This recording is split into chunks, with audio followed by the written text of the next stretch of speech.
Så vi går i gang. Vi starter med en Numex Suave Orange, som er i den meget, meget milde ende på en styrke 1.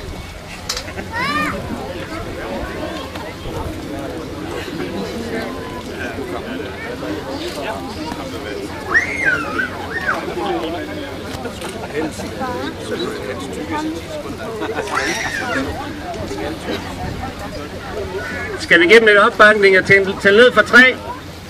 Ja. 3, 2, 1, spis!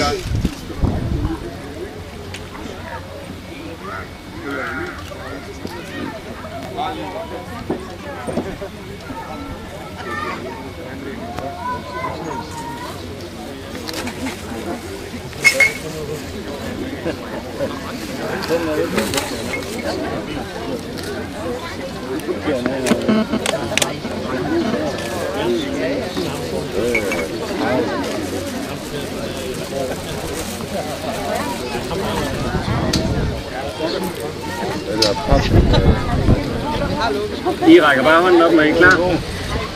Ja, det må jeg da håbe.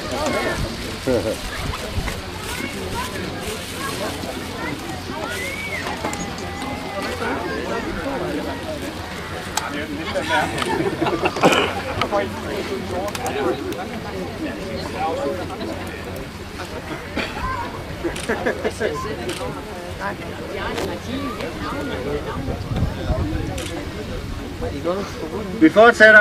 Det er en Brazilian Bondo. Den ligger på en styrke 2-3 stykker. Skal vi tælle ned igen? 3, 2, 1, spis! Jesper, du er ligeglad. Du æder bare det hele.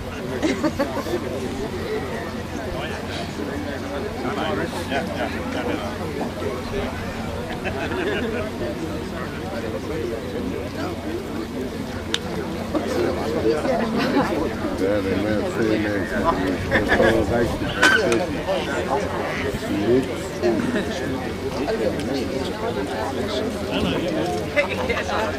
Det er dejligt at se alle de er med nu.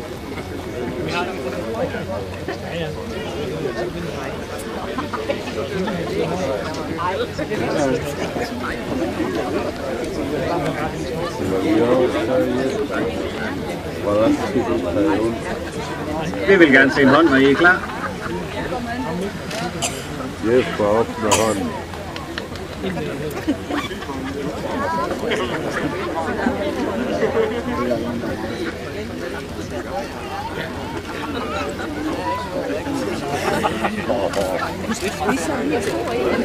Godt nok.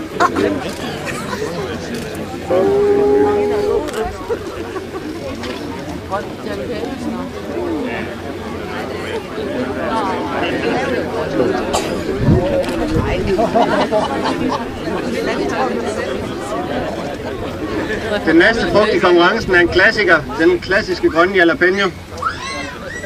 Og vi tager den igen. 3, 2, 1, spis!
Skal vi ikke give Kasper lidt opbakning?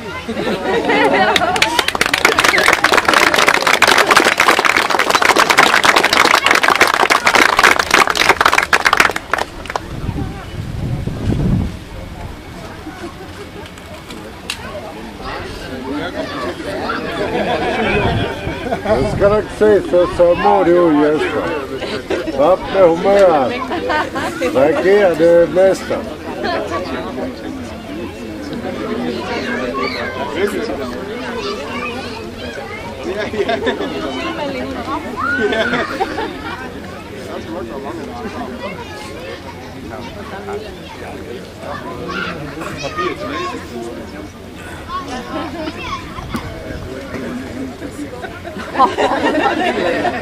Ja, det er god. Det er god, det der.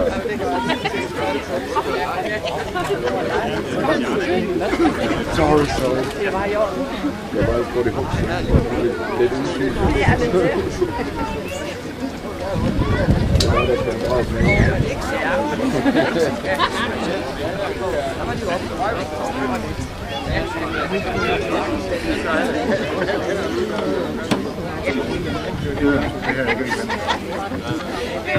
er rigtigt.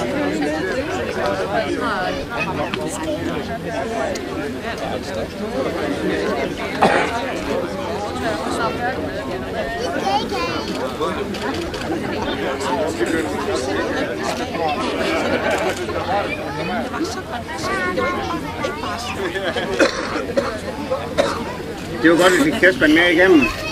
Vi går videre til den næste frugt i konkurrencen, som er en blondie. Lækker frugtagtig smag, men cirka 7-8. Og vi giver dem igen.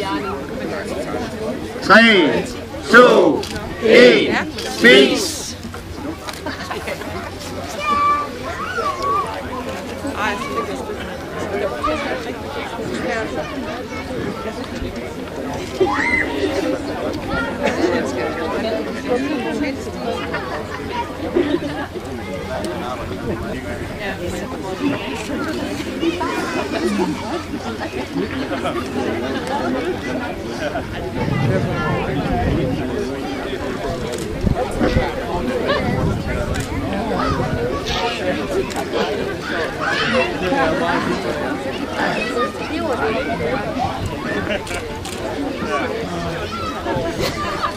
Det ser jo godt ud den næste.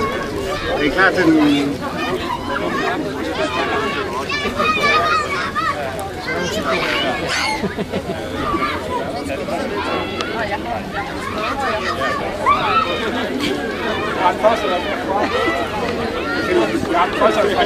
Okay, Kasper har valgt at springe fra, så vi siger tak.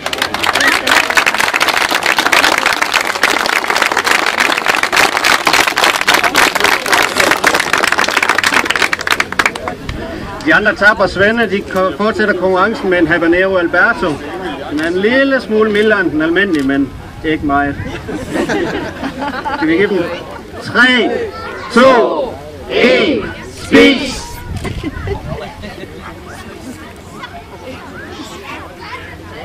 Og godt smil lidt, Jesper.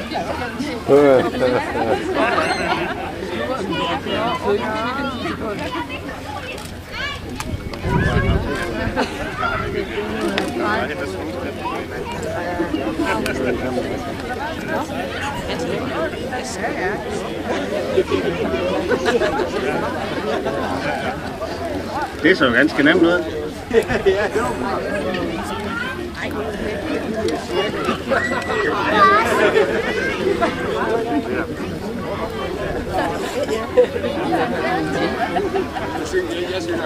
Vi fortsætter så lidt og ryger i en habanero igen. Denne gang en Senegal habanero, som er lidt stærkere end en almindelig orange habanero. 3, 2, 1, spis!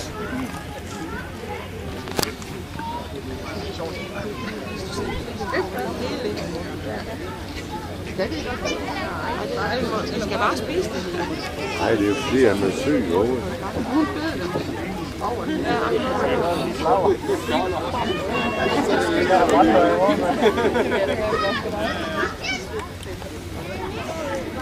Nej, Werner. Det kører på dig.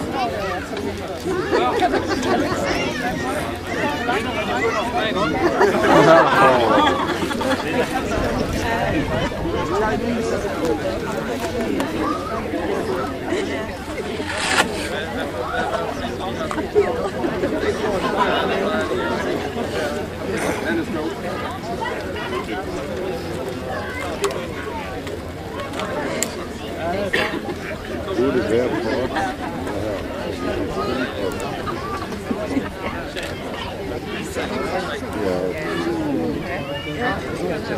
Vi bliver den gang i Afrika og tager en orange fatale, som også ligger på en 10 plus. Så der er bare en til det var. 3, 2, 1, spis!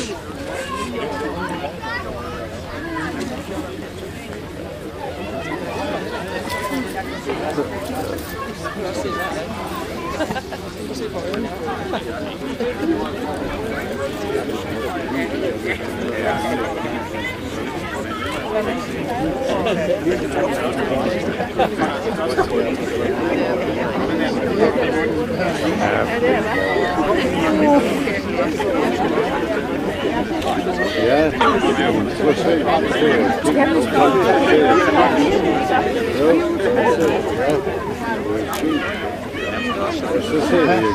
det er jo nogle hårde hunde, vi er i gang med her, så nu får de en udfordring med en lille 7-pot white, som ligger oppe i 10 plus styrken.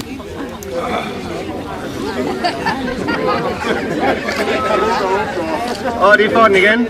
3, 2, 1, spis!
Tusind tak for deltagelsen.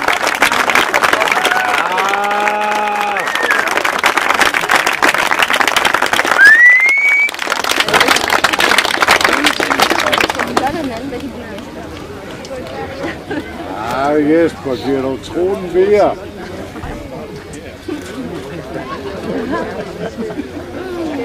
Så skal du lige kalde, hvis du vælger rundt derovre, så ved jeg da ikke, hvordan jeg kommer hjem. Den næste konkurrencen er rent faktisk den, som i Guinness rekordbog står som verdens stærkeste. En Trinidad Scorpion Butch T. Den er moden i Danmark og har ikke nær den styrke, som den burde have. Men det er ikke en tidlig forsøgsdreng. Så 3, 2, 1, spis!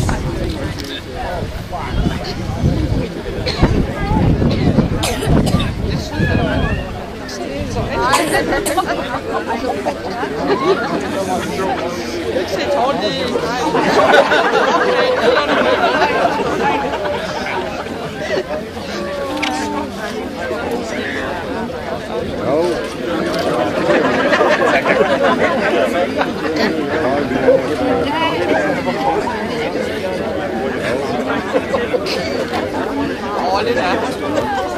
Det er jo hårdt.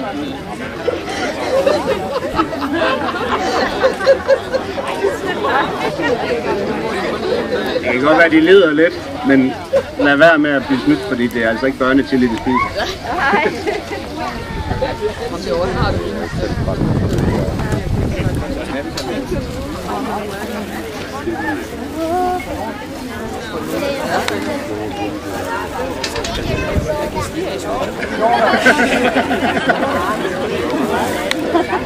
Det er ikke jordbær. Det er en Infinity. En, som har ligget og kæmpet i konkurrencen om at være verdens stærkeste. Så der er kun én ting at sige.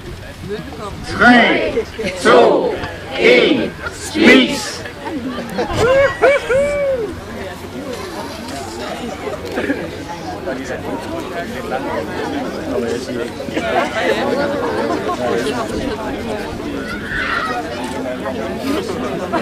Ja.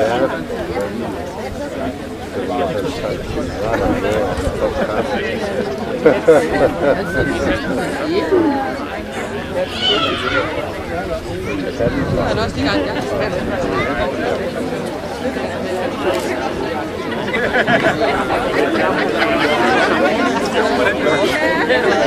Jeg kan det godt snakke.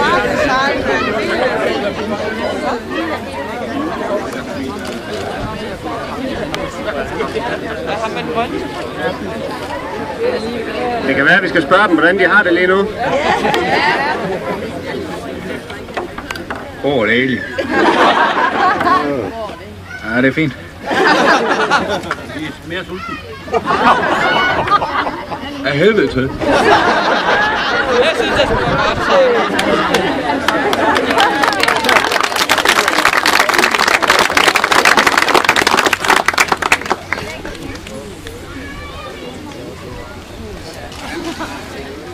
Nu vil vi så ikke gøre det nemmere for dem, så den vi har på bordet nu er Trinidad Scorpion Moruga Blend. Den ligger i øjeblikket og kæmper om at få titlen som verdens stærkeste. Den er marginal mål til over 2 millioner Scoville units. Så...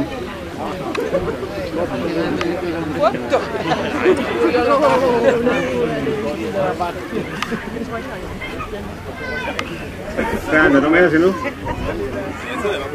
Okay. Så der er jo kun én ting at sige til dem. 3, 2, 1, peace!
Så er det fordi, de har taget en vis del på os igen i år, så vi er lige ude at hente nye forsyninger af gruppen.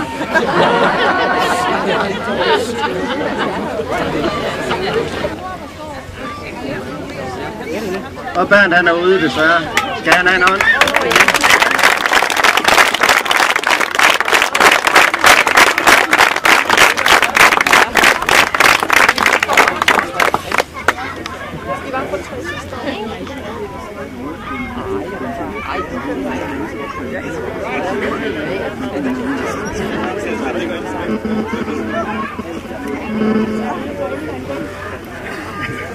Jamen, vi er jo nødt til at gøre det, som vi plejer, med en sådan death for at få det afsluttet, skal vi blive her hele eftermiddagen.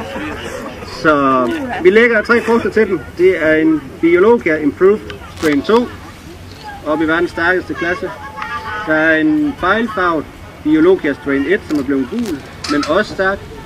Og så er der en Trinidad Scorpion Moruga gul. Og vi tæller ned. Det gælder om for dem at spise dem hurtigst muligt.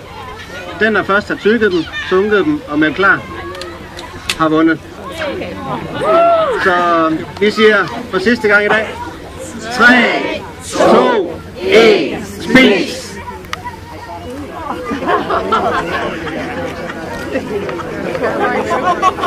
Kom så, Jakob!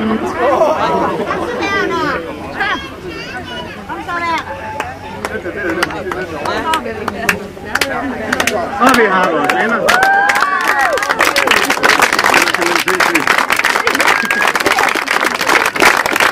Det har vi gjort. Champion, som vi selvfølgelig er inviteret til at deltage igen næste år, og forsvare titlen. Shandy Michels. Er det udtalt rigtigt? Jeg får lige en bonusvang med en af dem mere.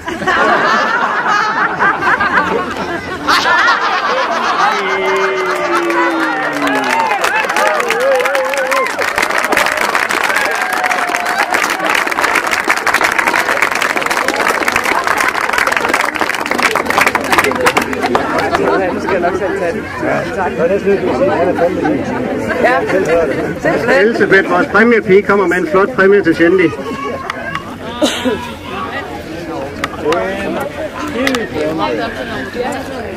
Det andre, det var så synd, men det var godt nok flot gået.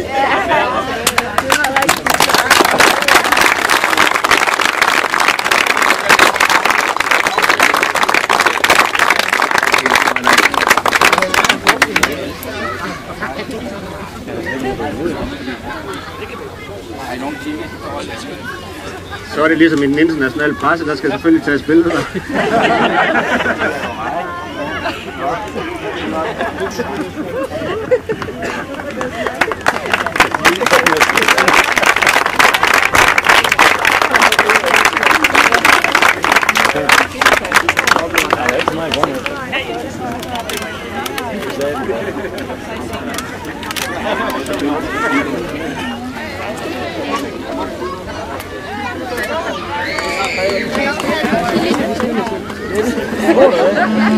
Det tror jeg. Og det værste lige, jeg har lige 14 dage efter.